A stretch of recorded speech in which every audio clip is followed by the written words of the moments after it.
Welcome to Module 5, reason number 2 for vaping, your thoughts and beliefs. So please be mindful that this module was a little bit long, so I decided to split it into two separate videos. So this video and the next will both be Module 5. The following video after those two will be Module 6, talking about your emotions. Let's get going. Remember that this module and the next module on emotions are going to be designed to help you override your animal brain with your human brain. Remember, what that is that you're taking control over your animal brain's desire for the motivational triad, the reason that you're addicted to nicotine. You're taking control over the thoughts in your head and the way that you're responding to your emotions. This is a skill set called managing your mind, and this is the exact skill set you will use to get unaddicted to nicotine, okay? So when there's an exercise that comes up in the next two modules, I really heavily encourage you to stop the program and do the exercise. I try to make the exercises as simple and applicable as possible, and they should be relatively interesting for you. They're not super dry, so please do the exercises, apply the information, and you will get results, and you will be able to take control of your animal brain and actually quit vaping for good. Okay, I'll see you in the next slide. Quitting vaping, it's really important to reframe your mind by envisioning how your life will improve and change when you're no longer dependent on a drug just to feel normal again. Most people relapse when they quit vaping, not because quitting is so difficult, but because they have vape FOMO. That means that they think they're missing out without vaping. Okay, that means that their mind is not aligned with their action of quitting. In order to quit for good, you have to change your thoughts around vaping and truly start to believe that your life will be better without nicotine addiction. So before we get going on the next slide, please pause the video and take about 10 to 15 minutes to find your reasons for why you want to quit, okay? Ask yourself questions like what's written on the screen, and just note it's very important to, one, write this out, and two, do it in first person present tense. You want to start to believe already that you're in a life without vaping.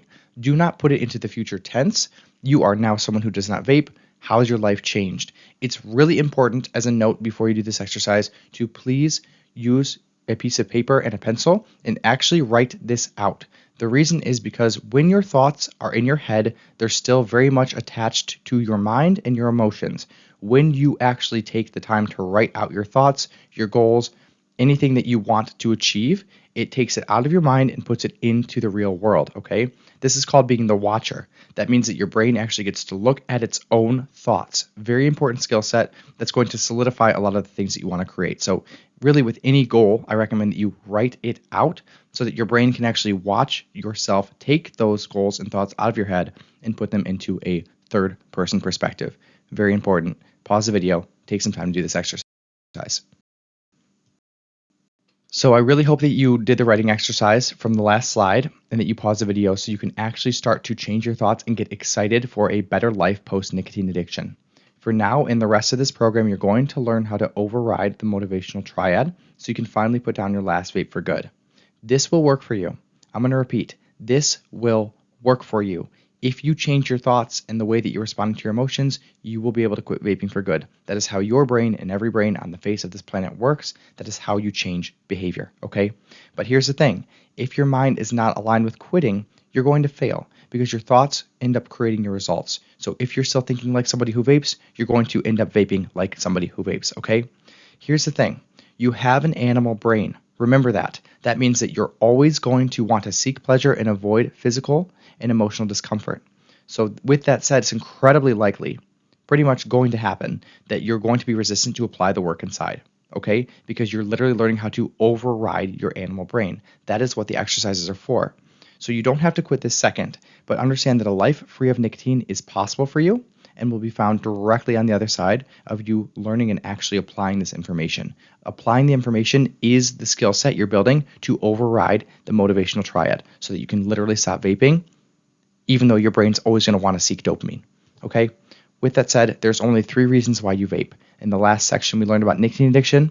You learned that the physical chemical withdrawal is not that serious and that you can get through it easily if your mind and your emotions are on board with that, okay?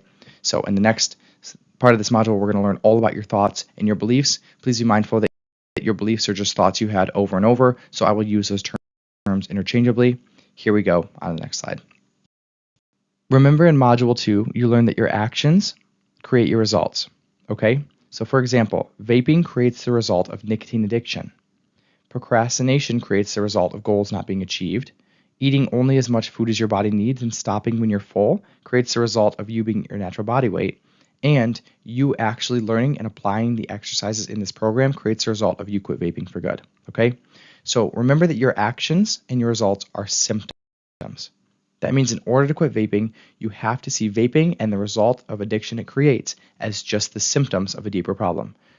So, what are the actual problems that create these addictions and results? So, I'm going to let you in on a really big secret. This is the secret that all self help books, personal development courses, spiritual teachers, motivational gurus, and in one form or another, religions teach you. Okay? Here it goes. Your thoughts create your reality, and your thoughts are completely optional. So remember that your thoughts are what create your results. Your thoughts are responsible for every single result you have in your life, okay? Not your circumstances. This is really important to understand. And this tool that you're looking at right now is called the self-coaching model. This is the model that I was trained on in my life coaching certification. This is the model that I train every one of my clients on. This is the model that has changed every result I've had in my life since I started actively applying it. And it's the exact thing that's going to help you get out of vaping addiction. Okay, so let's look at how this works. The self-coaching model has 5 parts, as you can see, okay? We start off at the top with circumstances. Circumstances can be defined as things outside of your control, all right? So an example of a circumstance would be the weather. We can't control the weather, all right? Circumstances can trigger thoughts, all right? So the next part of the model is your thoughts. This is where all the magic happens. Your thoughts are optional sentences in your mind, okay? And thoughts are also known as beliefs. Beliefs are just thoughts that you keep thinking. All right, and next you have feelings. So your thoughts create your feelings. I want you to take a second to really understand this. Every single emotion you will ever experience in your body, ever in your entire life, is caused by a thought that preceded it, okay? Your thoughts create your feelings, also known as emotions, and emotions are just vibrations in your body caused by your thoughts, okay? From your feelings cause your actions. This is very important to understand. Everything that you do or don't do in your life is caused by a feeling that preceded it, okay? So when I'm scared, I hide. When I'm sad, I cry. When I'm angry, I yell, okay?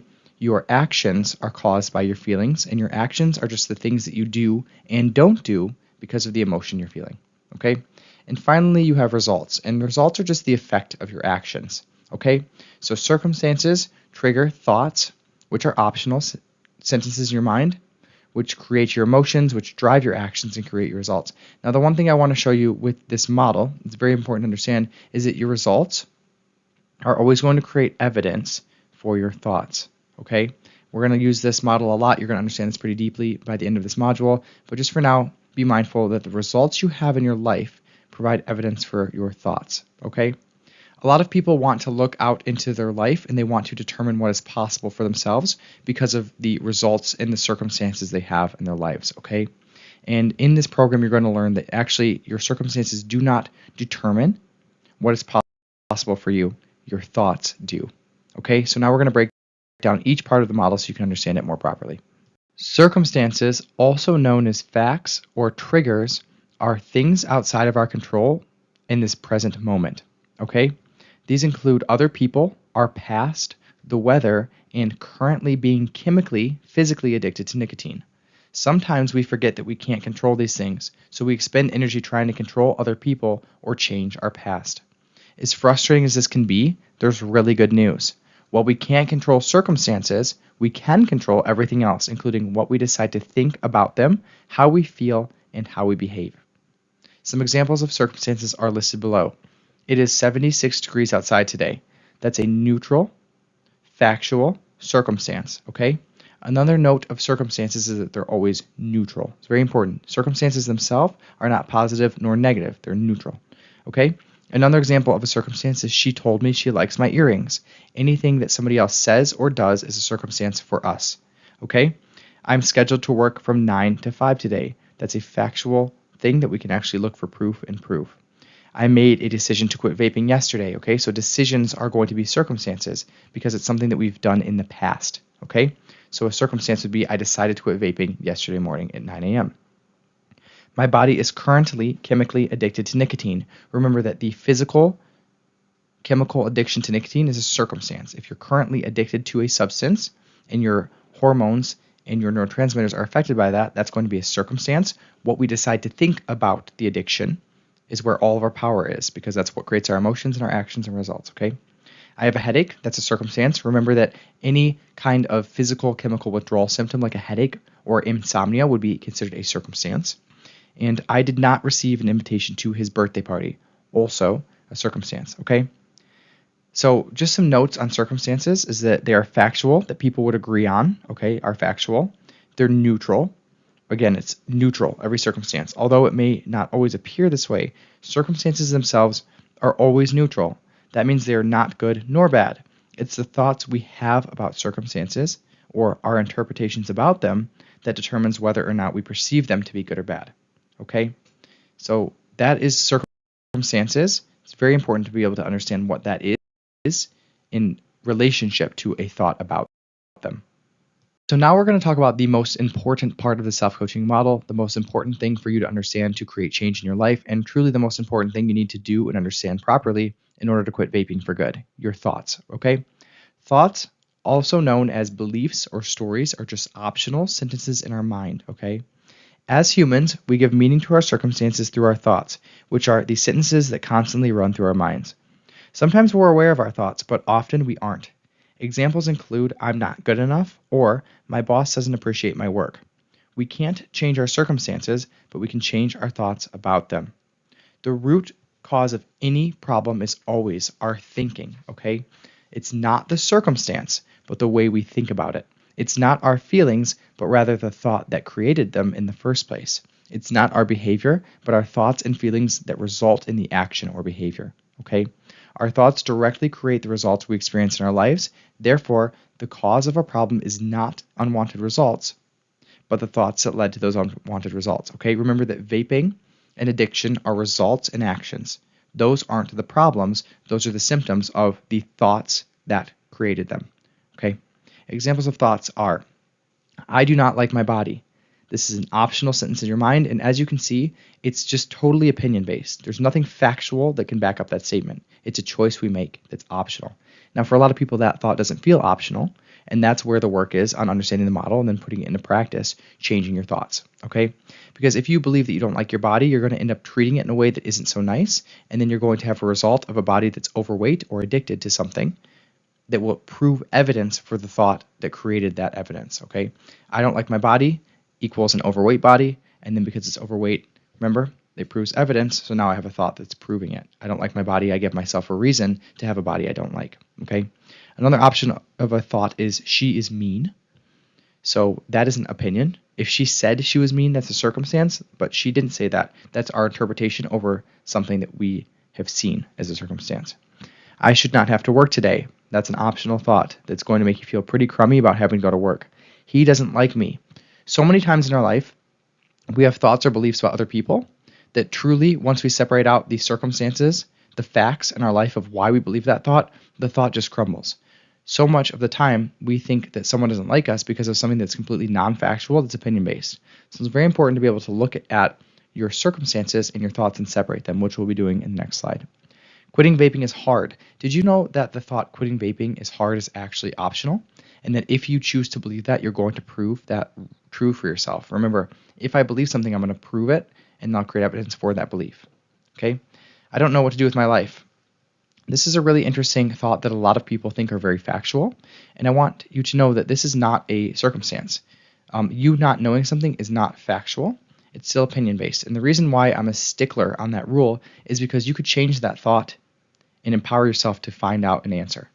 For example, instead of saying, I don't know what to do with my life, I could say, I know a lot of what I don't want to do with my life. Well, that's a better thought, right? Than sitting there and being hopeless. All right, another thought is, I need vaping to help me with my anxiety.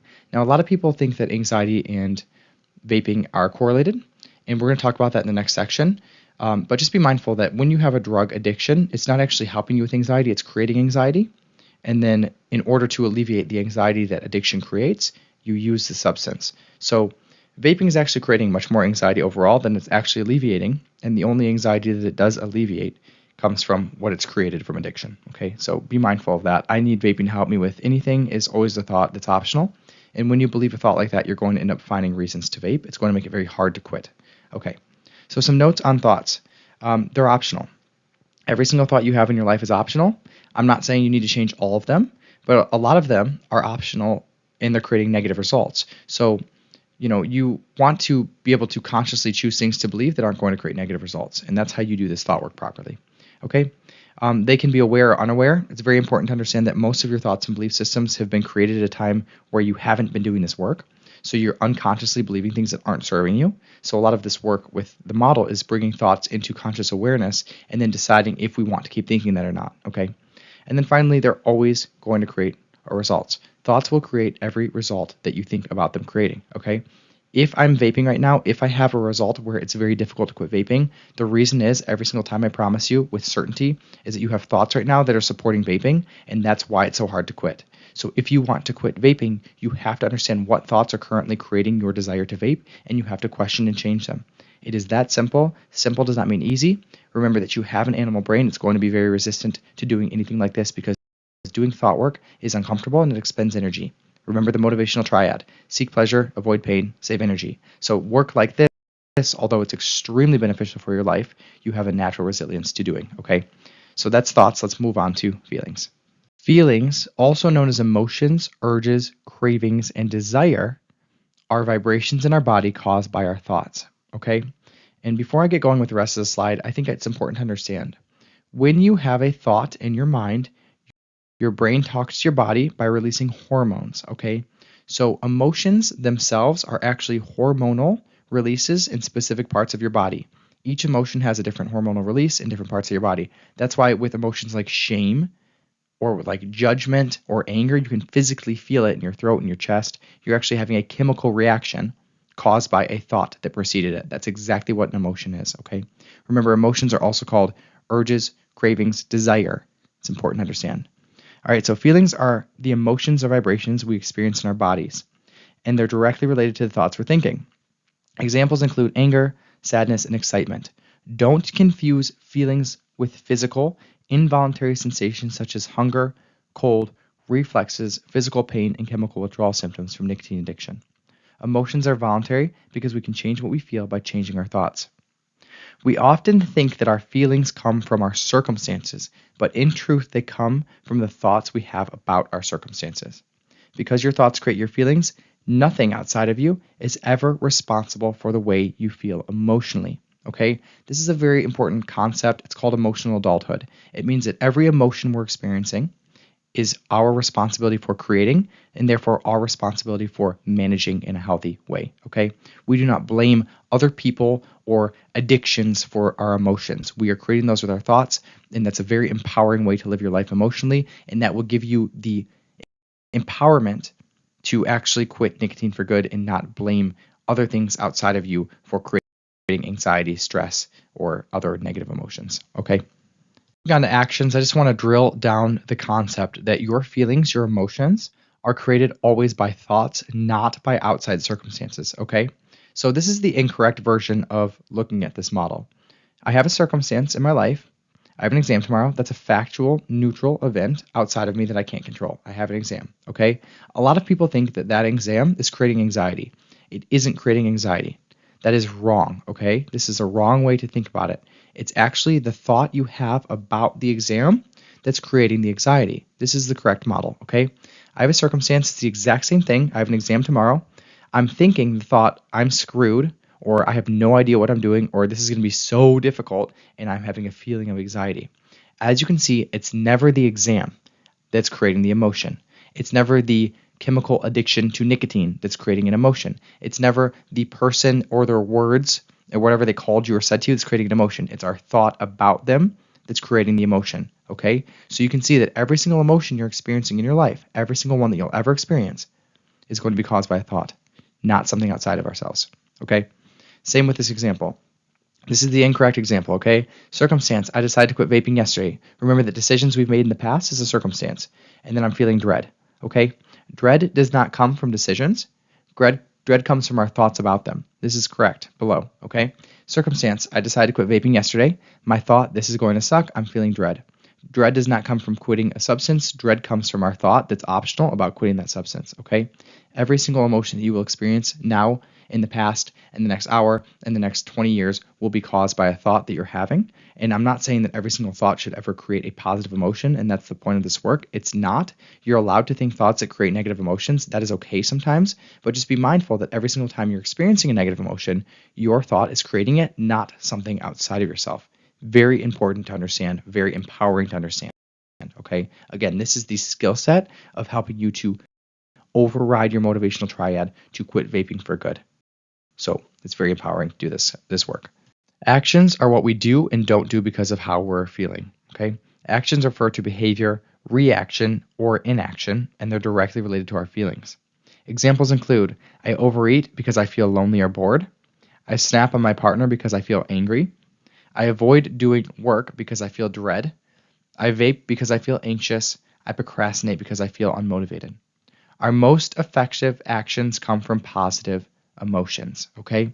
When we manage our thinking and we take action from feelings we want to experience, we can change behaviors for the long term and create amazing results in our life, okay? Really important to understand, our actions are always going to be driven by the emotion we're experiencing, whether we are aware of it or not. And different emotions produce different actions, even if it's subtle, okay? So a lot of people, when they're doing this work, they think, well, I may be experiencing dread, but I'm not acting differently. And I say to them, it's very important to understand that when you're in excitement and when you're in dread, you are acting differently. You just don't know that you're acting differently, okay? It's an unawareness thing. Your actions are always being driven by your emotions, whether you're aware of it or not. Results are the effects of our actions and inactions. Examples include being overweight because we've been eating when we're not hungry, and having an addiction because we're using nicotine to avoid things we don't want to deal with emotionally. Choosing different actions will lead to different results. The truth is, we are entirely responsible for our results in our lives because they come directly from our actions, which come directly from our emotions, which are created by our thinking. So, this is really good news because our thoughts are completely within our control. If you can learn the skill set of choosing thoughts that empower you, you can create the results you truly want and stop creating results you don't want with unintentional thinking. All right, so now we're going to take a look at some example models so you can understand it more properly and start to learn how to use it and apply it. So the circumstance in this model is that my friend is vaping next to me at the club. Remember that circumstances are completely factual. Everybody can agree that this is a fact. Your friend has a vape next to you and they're using it. And it's also neutral. Remember that circumstances themselves are neutral. It's not positive nor negative until we have a thought about it that determines that for us, okay? So the thought that we have in this model is that vape looks really good. Okay, so when I choose a thought like this, and this thought probably happens unconsciously with 90% of people who are vaping, it creates an emotion in our body. So a lot of people, when they don't understand how their mind works, they would assume that they have a craving or desire because their friend is vaping. But remember, that's not what's creating this emotion, okay? What's creating this emotion, this craving, this desire to vape is actually our thought about it. And you can see that, right? This is neutral. Our friend's vaping. We have a thought that looks really good, and then we have a drive and a desire to use it. And then we end up vaping. And then remember that the result always creates evidence for the thought. Because I think it looks good, I hit it. I reinforce that vaping looks really good and it's amazing, okay? So the way that we want to correct for this model so that we don't have all this desire is just by changing the thought. And it doesn't have to be a crazy thought shift either. It could be very subtle. That vape looks like it's a bad idea. I don't think I actually want that, okay? Now, do you see, even if you change the thought slightly, it'll create a different emotion. If I think I really don't want to hit that, it's just not going to make me feel good, or it's not who I'm becoming, you're going to have a different emotion. You might even feel neutral. Neutral is much better than craving and desire, as you can see, for obvious reasons. If you're feeling neutral, you probably won't hit the vape. And then when you feel neutral, you don't actually reinforce vaping. Do this enough times where you're taking control of your thought, and you actually quit vaping, and it becomes relatively easily. Remember, the whole point of this program is to get your mind and your emotions on board with quitting. If you've tried willpower in the past, then your mind and emotions have not been on board, and that's what willpower is. It's actually using your power against your thoughts and your feelings, okay? So that's an example. Let's look at another one. All right, let's look at another model example, okay? Here's a circumstance. Remember, this is factual and neutral, okay? My sister just yelled, "You were an idiot," at me, okay? That is a fact. That's neutral. That happened. Now, what we decide to think about that fact is what's going to determine the rest of this model, okay? So a lot of people think thoughts like this. She can't talk to me like that, and because they think that, they get angry. Because if I think that she can't talk to me like that and she just did, I'm going to feel some tension, and that's going to come out in the form of an emotion, okay? So this thought creates anger. Now, what happens when I'm angry at my sister and I'm not aware of this whole situation? I yell back, I call her stupid, I leave the house, I hit my vape. This is important too, is that a lot of times in order to deal with emotions we aren't comfortable with experiencing, we're going to use substances outside of ourselves to deal with those. This is called numbing emotions. We'll talk about that a lot in the next section. But just be mindful right now that there's a lot of emotions you experience, and the response you've trained yourself with those emotions is to get out of them by numbing them with false hits of dopamine, okay? And then my result from doing this is I react to my anger and I vape to avoid it, okay? So just remember, this circumstance, your sister calling you a name, it doesn't have to create any emotion for you that's negative, unless, of course, we choose a thought. And remember that a lot of the times these thoughts are very unconscious, unless we choose a thought that creates anger. Okay, I used to work in a psychiatric hospital, and I would get called things every single day. I had a lot of circumstances of people yelling very nasty things to me, and the thought that made me not angry was this has nothing to do with me. Because if you think about it, somebody else's words or thoughts or actions truly doesn't have anything to do with you. And if you actually believe that, then it stops creating anger for yourself. So if somebody would scream at me, I would think a thought that created neutrality, and then I wouldn't respond to it, okay? And that's how I maintained my professionalism, and I also didn't have to get upset and give them control over my emotions, okay? Whenever we blame somebody else for an emotion, or we blame a vape stick for our emotion we're experiencing, we're actually victimizing ourselves from actually taking responsibility of our emotion. It's the most disempowering thing you can do for yourself is to give something external credit for how you're feeling internally, okay? Because your thoughts create your emotions, not the words that your sister says to you, okay? This work is very, very empowering, and it's going to give you control back of every experience that you're reacting to, feeling, and thinking. Next example is a vaping example, okay? So remember that decisions you make are circumstances. Because you've made them in the past, you can't change the past. So we consider that a circumstance. So in this model, your circumstance is that you decided to quit vaping yesterday, okay? And now remember, you have a thought about this. And a lot of people, when they've quit, this thought or one very similar to it creeps in without their awareness. So we have to start to be conscious about the thoughts that we're thinking and believing. Okay? There's no point, I will always fail. A lot of people, I'm sure if you're in this course, have thought this thought before. And when you think that, if you want to pause the video too, just for a second and think that, especially if you're actually believing that thought, I want you to just take a second to write down what emotion that thought creates for you. Okay? For me, when I used to believe this, it was hopelessness. And I just want to give you an example. So an emotion, remember, is a vibration in your body caused by your thought. For me, hopelessness went right to my throat and to my chest. It was a very heavy weight that pressed down on myself, okay? And that emotion doesn't feel good.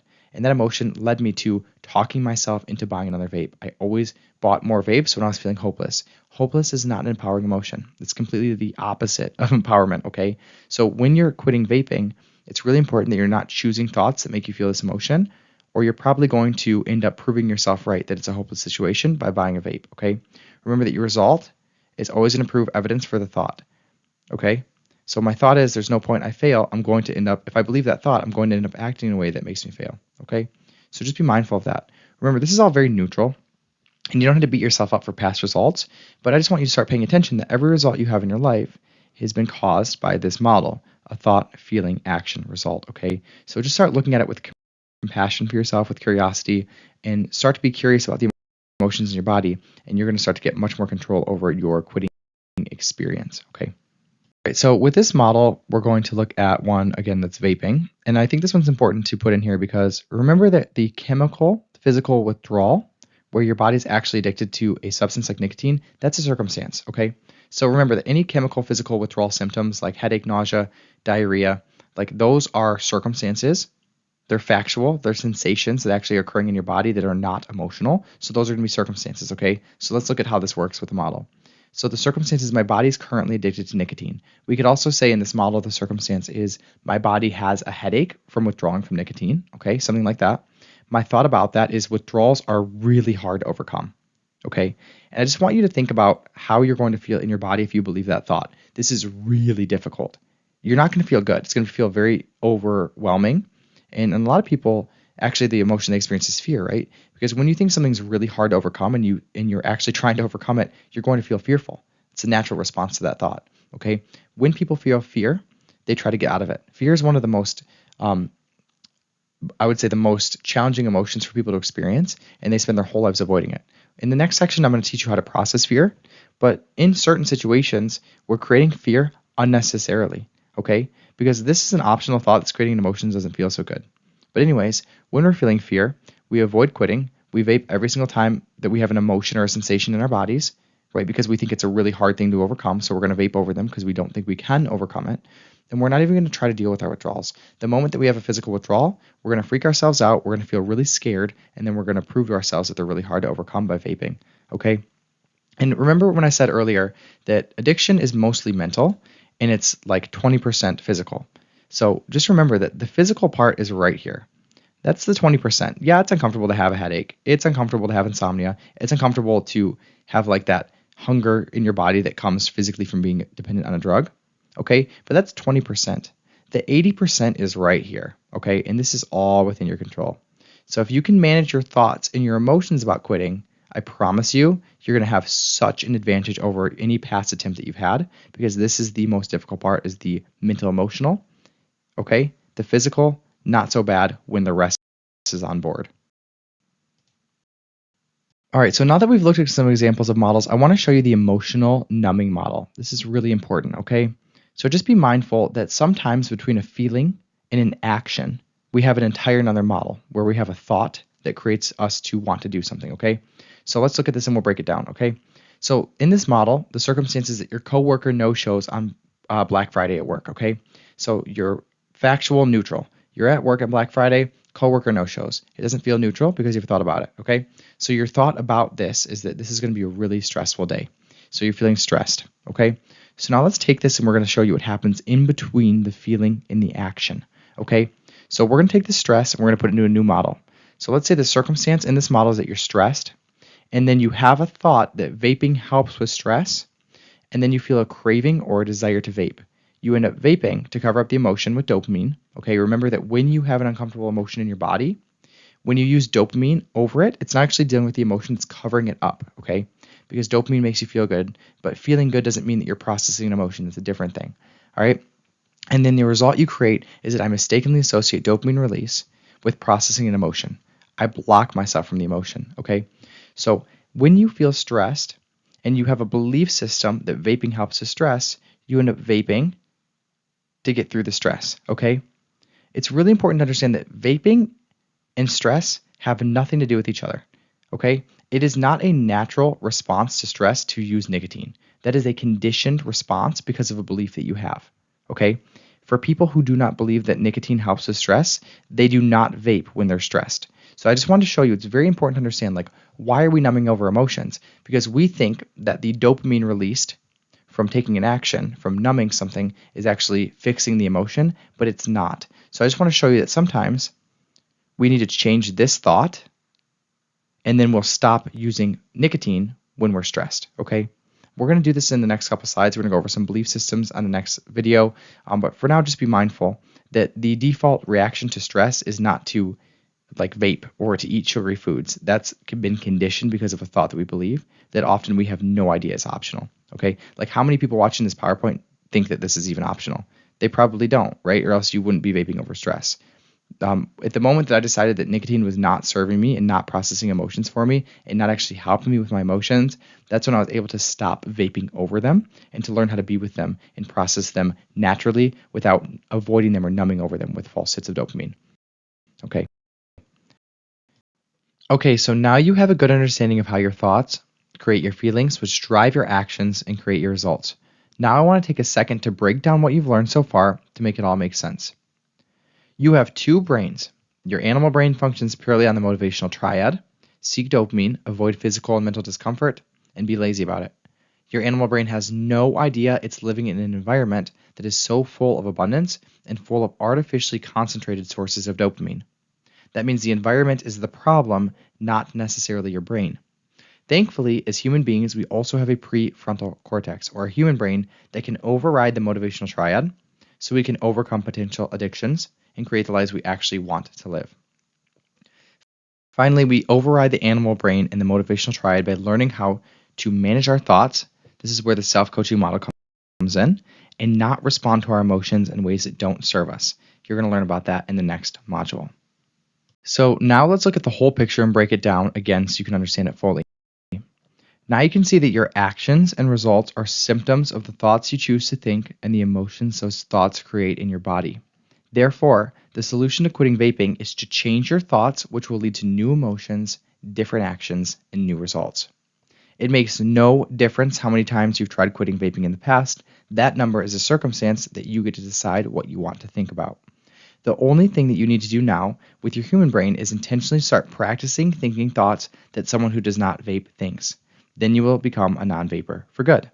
And again, in the next section, I will add some tools on how to help you process your emotions without using vaping or nicotine. But for now, the most important thing to understand here is that your thoughts are the root problem, and that if you're going to quit for good, they need to change. Period. Next, you learn that there are two different kinds of addiction and therefore two different kinds of withdrawal, okay? You have the chemical physical withdrawal, which is the physical symptoms you experience when your body is rebalancing its dopamine and other chemical messengers related to addiction. And then there's a mental emotional withdrawal, which is the thoughts and emotions you choose in relation to quitting an addiction, okay, to quitting vaping. Now you can see that the chemical addiction to vaping, which only lasts about 10 to 14 days, is not the real problem. The real problem is actually the thoughts and the emotions you choose in relation to quitting vaping. That's the mental emotional addiction. And here is the complete picture and how it relates to the self-coaching model so you can understand everything altogether.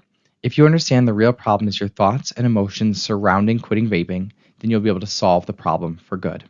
This means if you practice the skill set of monitoring your thoughts and intentionally choosing thoughts that serve you and your quitting goal, then you will have little to no difficulty making it through the uncomfortable but manageable symptoms of the physical chemical addiction withdrawal.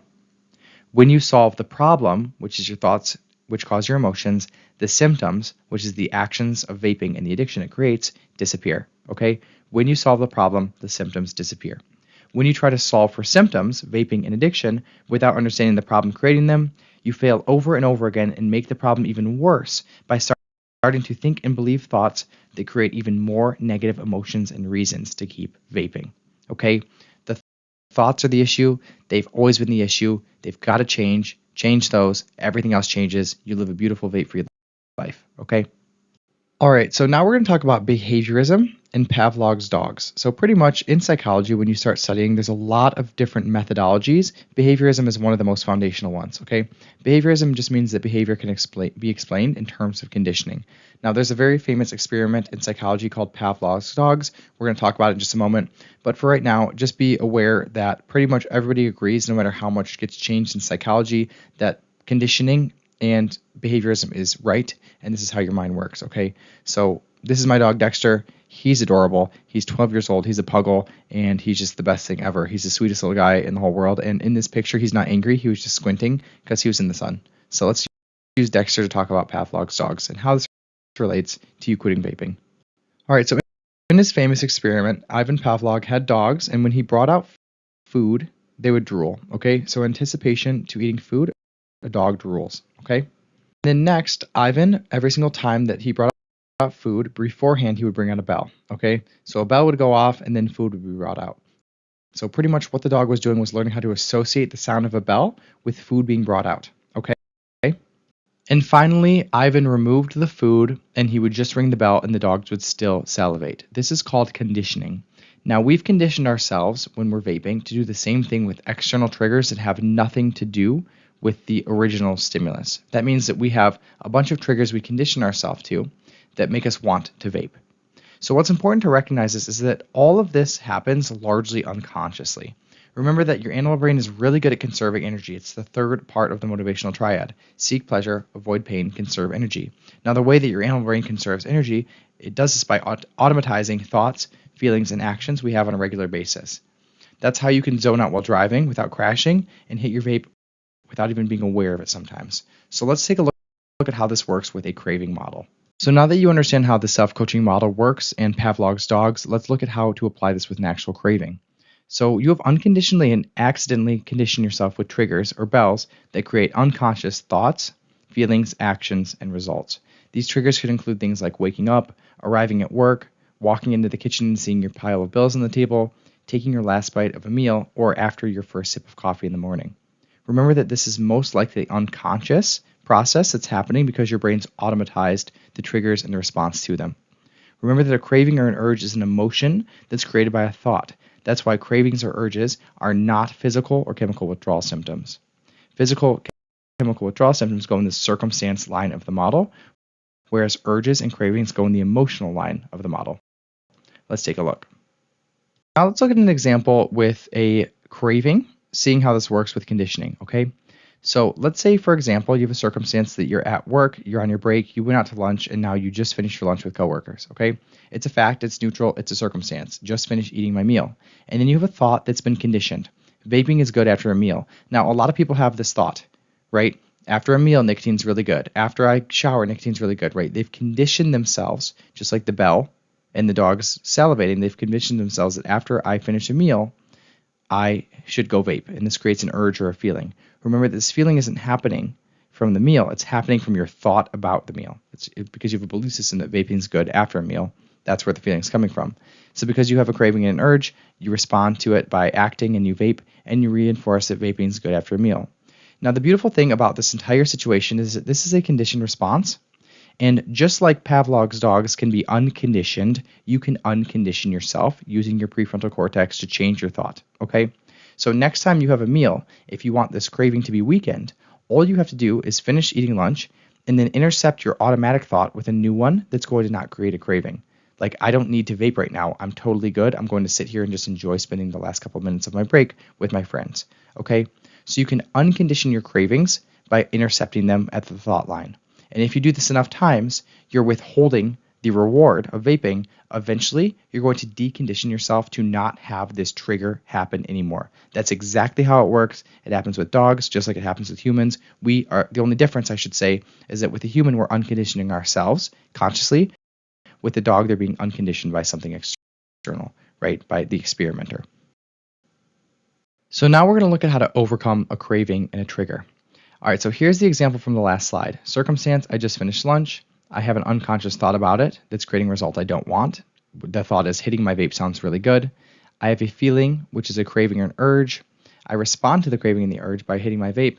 I reinforce that vaping is good after a meal. Now here's how we overcome a craving. Remember that this model happens unconsciously. This is called an unintentional model because it's creating a result we don't want.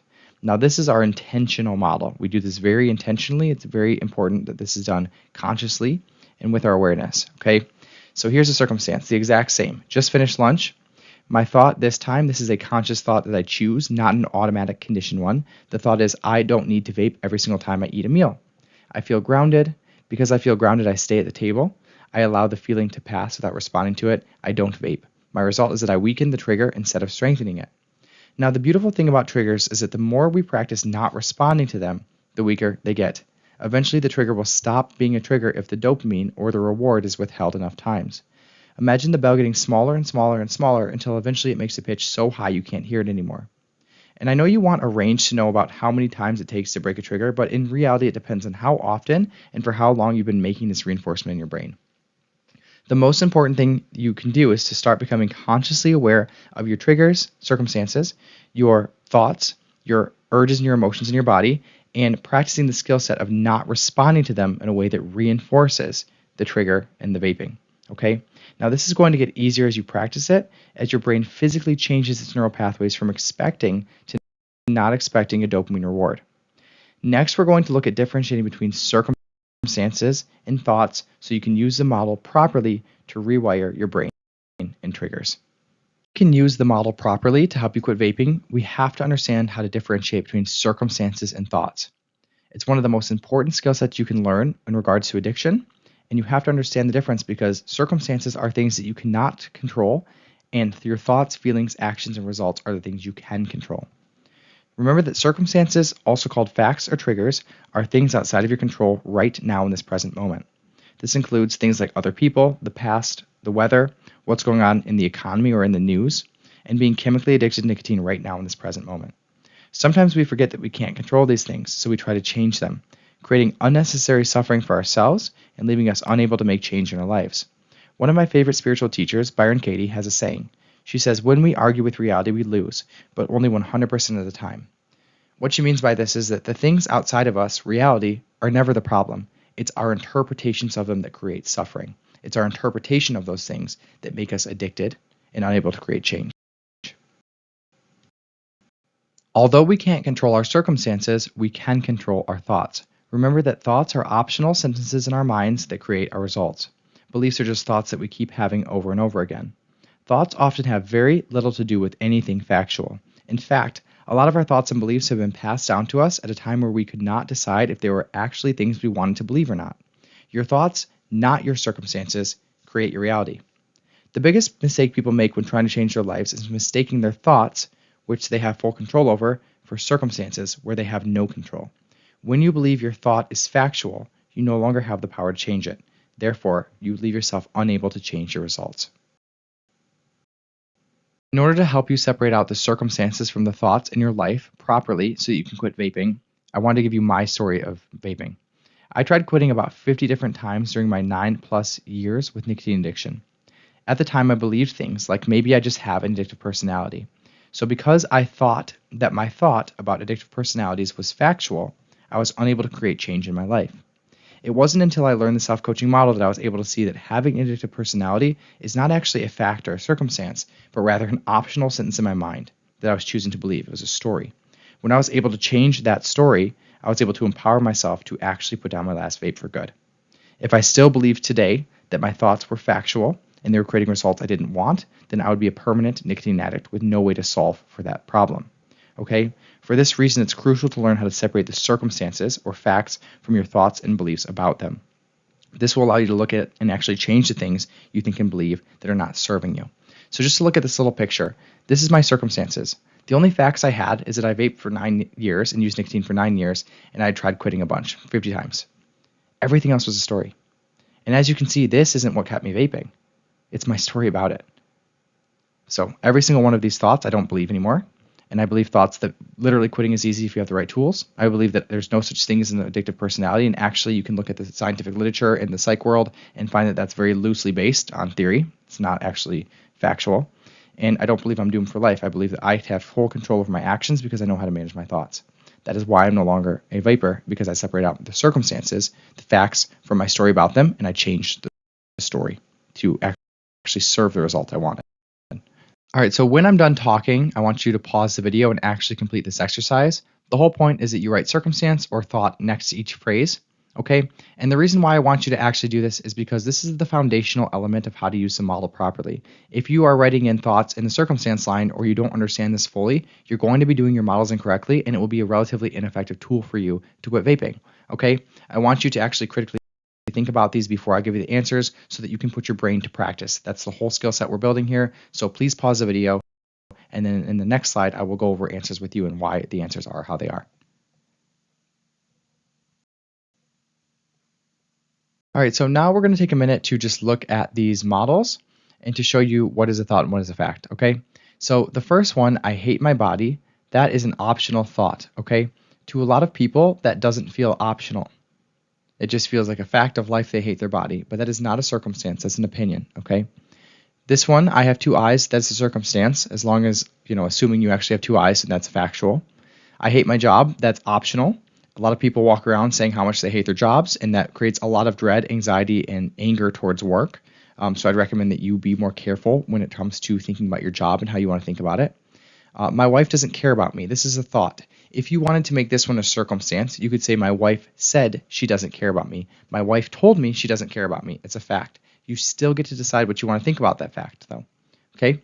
I need to find a job. That's a thought. Whenever we have obligations in our life, switching up one word from need to find a job to want to find a job or get to find a job, it just makes it a lot lighter. It creates a different emotion. So never underestimate the power of a small shift in your thinking. You don't have to go from, I hate my job to I love my job so much, but you can at least say there's things about my job I don't hate. It's important because when we're being reckless with our thinking, we're also being reckless with our feeling and our actions subsequently. So we want to just be careful about the way that we think about things. Okay? I want to quit vaping. That's a thought. Okay? If I want to make this a circumstance, I would say that yesterday I decided to quit vaping. Remember that decisions in the past that we've made are factual circumstances. He makes me mad. That's a thought. He said he makes me mad would be a circumstance. Okay? I can't quit vaping. This is a thought. This is one that probably feels very real to a lot of people taking this program, and that's an optional thought. And when we choose to believe that thought, it's very difficult for us to quit vaping, and we probably won't. And if we do quit, we're going to sabotage ourselves. Remember, that's using willpower when we're actually trying to change our actions without changing our thoughts. Our thoughts are always going to win. They are the problem. Our actions are symptoms. You cannot out-symptom a problem, okay? So you've got to change the thought. She told me I look pretty. That's a circumstance. That's factual. I've tried quitting vaping 50 different times. So as long as that's true for you, then that's a fact, okay? You still, however, get to decide what you want to think about that fact. You can think that that's never going to happen. I can't quit because of this, or I can think I just didn't have the right information. This one's going to work, okay? Quitting vaping is hard. That's an optional thought that a lot of people have who are quitting. It's actually not hard if you decide it's not and you learn the right information, okay? Quitting vaping helps me with anxiety. That's an optional thought as well. And you're going to learn about this in the next part of this module when we look at thought errors attached to vaping. But drug addiction actually doesn't help with anxiety. It creates a lot more of it, okay? And we'll talk about that further. Thought, doing taxes is scary. This is also optional. And let me tell you something. When you think this thought and you believe it, you end up avoiding doing taxes, and then it becomes really scary when you're 3 years late and you actually have to deal with all of it. All right, and then I can't function without a vape. This is a thought. You know, a lot of people are scared to process their emotions without nicotine. I will teach you how to do that.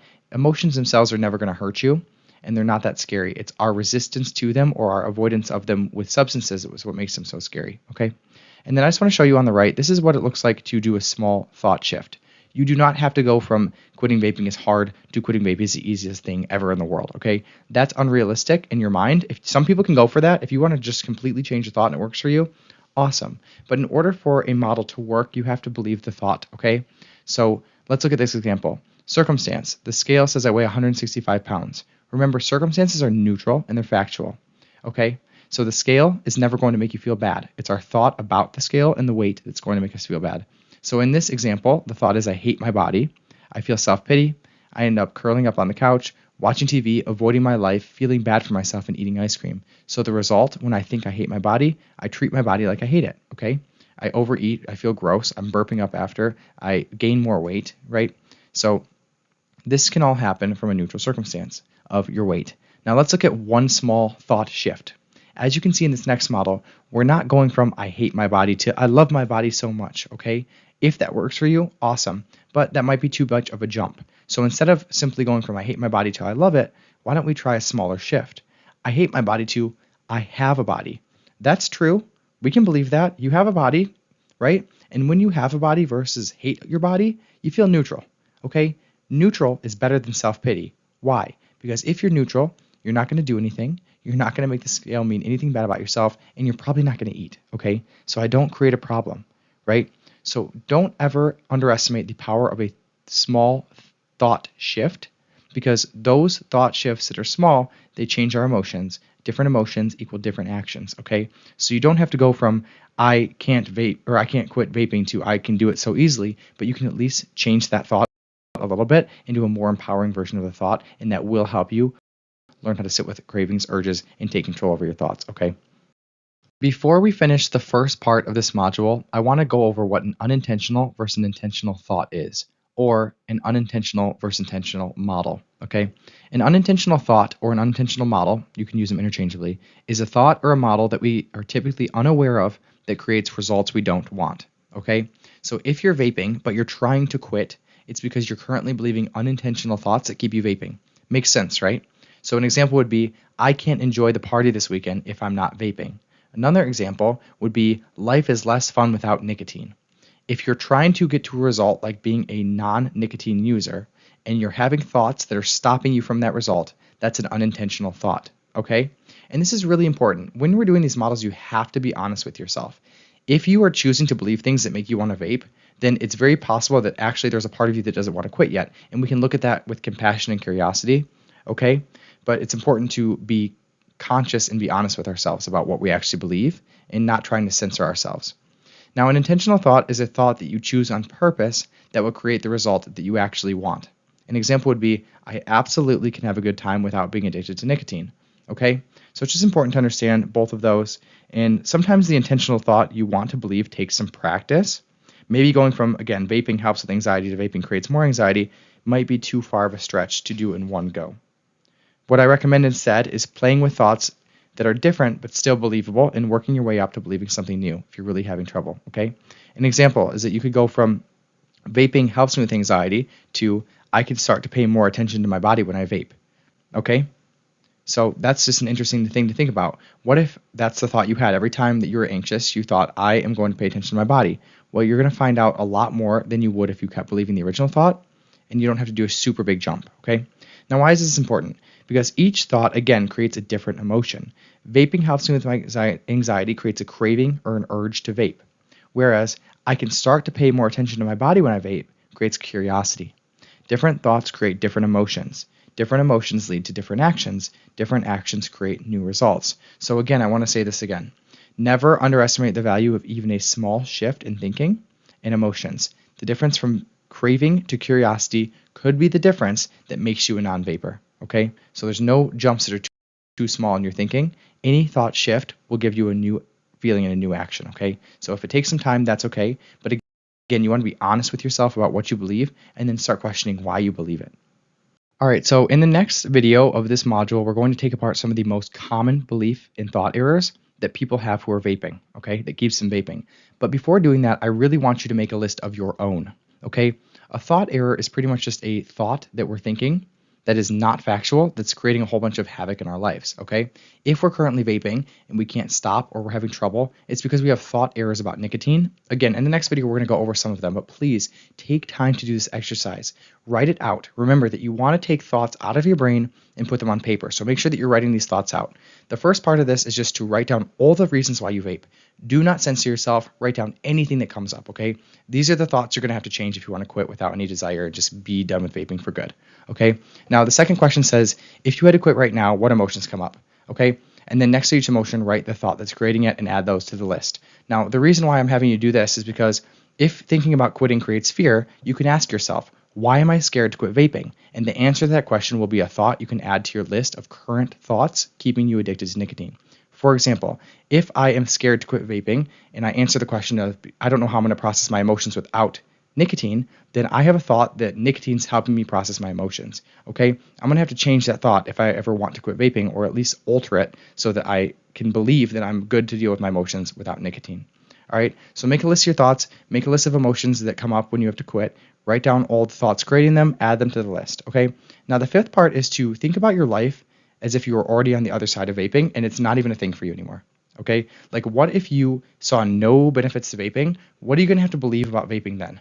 Like, if you're a non-vapor for good, like me, what are you going to have to vape? What are you going to have to believe about nicotine in your life? I want you to spend time on this, and I want you to get creative, okay?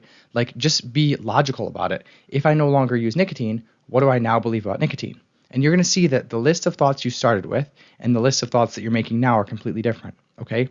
So bridging the gap between your current thoughts and your non-vaping thoughts will ultimately make you a permanent non-vapor, okay? All you have to do is learn how to bridge that gap. The next video in this module will help you do that. And then also the module on emotions and the module on manifestation and desire will also give you some tips and tricks to start practicing new beliefs, okay?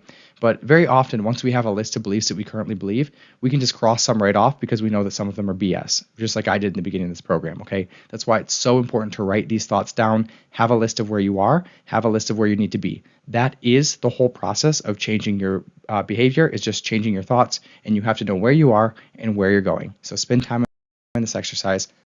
I'll see you in the next video.